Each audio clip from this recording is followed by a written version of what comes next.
So we've talked about how the world of work is changing. What are the challenges that it presents to the leadership of the future? Specifically, when the world that we are moving to is a world which is more volatile, more uncertain, more complex, more ambiguous, more VUCA in short, and of course the need of the hour is to build a more diverse talent pool which is aligned to the core values of the organization. Now that really is the philosophical aspect of it, and as we all know that to translate intent into reality takes a very systematic and scientific approach. Any organization which and of course we all know of organizations who have their values written on the walls, who have their vision written on the walls, but there's a lot which gets lost in translation.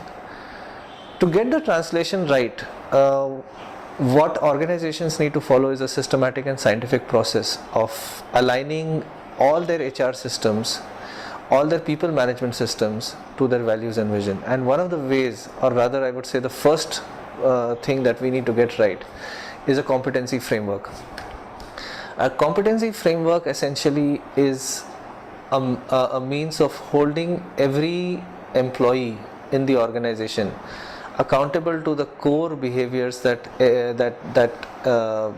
is expected from every member of the organization for sustained success. Competency mapping is a systematic process and takes into account the stated vision of the organization, takes into account the business strategy, takes into account the capabilities that are needed to succeed today and tomorrow in the business environment that one operates in. Every process in the people management domain needs to be aligned to the competency framework. The best organizations, the most successful organizations build their performance management systems around the competency framework. They actually put tangible measures around each of the competency that an employee is expected to display, and they hold employees accountable for that, for displaying those competencies.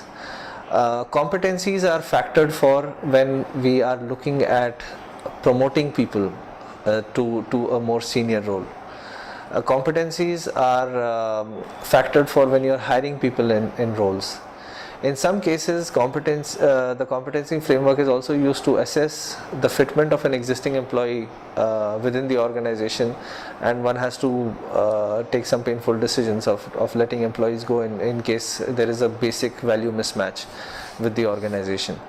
So that really is, so I would say the competency framework is something that forms the bedrock of all people management and all HR practices within an organization.